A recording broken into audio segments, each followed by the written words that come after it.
Hi everyone, this is Natalie Willes, the baby sleep trainer, and I want to talk to you a little bit about all of the various sleep training methods out there.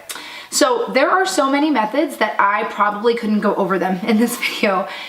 There are a few major methods that I could talk about, but you probably already know a lot about them. So what I want to do is kind of do a 180 and talk about something else related to the subject, but might not be the answer that you think I'm going to give you, which is tell you that all forms of sleep training are cry it out.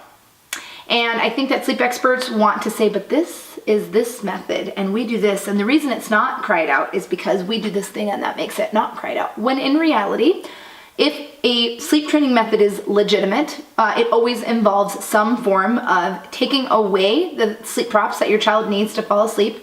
Now, methods are going to vary on how quickly or how gradually they phase out those sleep props. So you might have a method where if your baby is swaddled, you swaddle them with one arm out.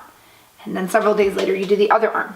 And then maybe you do something different, right? Or there might be another method that just takes it away all of a sudden. After you remove those sleep props, whether you're doing them gradually or whether you're doing it all at once, your child is going to express that they're frustrated, probably like they do for other reasons, by crying. And then methods are going to vary based on how you deal with that crying. Some methods will have you sit in a chair right next to the baby.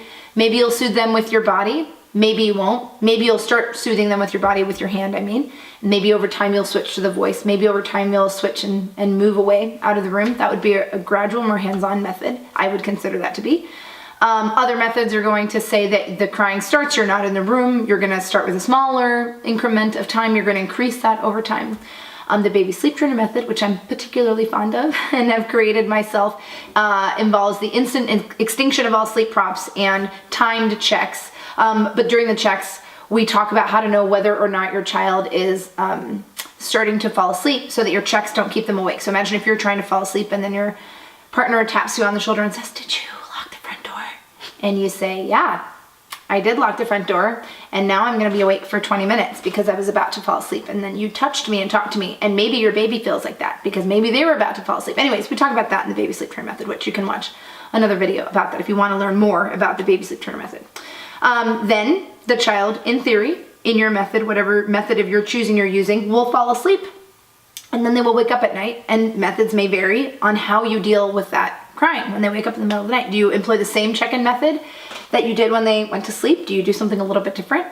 Then methods will vary on how you deal with naps. Do you do nap training at the same time? Do you separate them? Do you train them? Do you keep giving them opportunities to fall asleep independently for naps? And if they don't, then do you do an emergency nap at the end of the day where you get them to nap however they can so that they don't become overtired? Or do you keep keeping them up and just giving them opportunities to nap but never assisting them to sleep, right? These are all variations. The reason that I find it really, really helpful to either work with a coach or use an online training program like the baby sleep trainer method, which has, rather the baby sleep trainer programs, which there are a lot of affordable options on my website, which you can check out, is because there are so many elements to every sleep training method, and your child is not going to react in a way that you're going to be able to answer based on the book that you're reading. So it's really, really helpful to be able to ask questions, because no matter what you do, you're always going to have a question, especially if you're a first-time parent or you haven't experienced something like this before, or you'll panic, or you'll not be exactly sure that you're implementing something the way that the method says that you're supposed to be doing it. So the answer is there's lots of different methods, and while they may all have common elements, every method approaches those elements in a different way. Again, if you want to check out the baby sleep trainer program, online programs, please check out the link below. If you have any questions about what I'm talking about right now, if you have sleep training questions, if you have questions about anything else, please put those down in the comments as well so I can answer. Be sure to subscribe, and I will see you next time.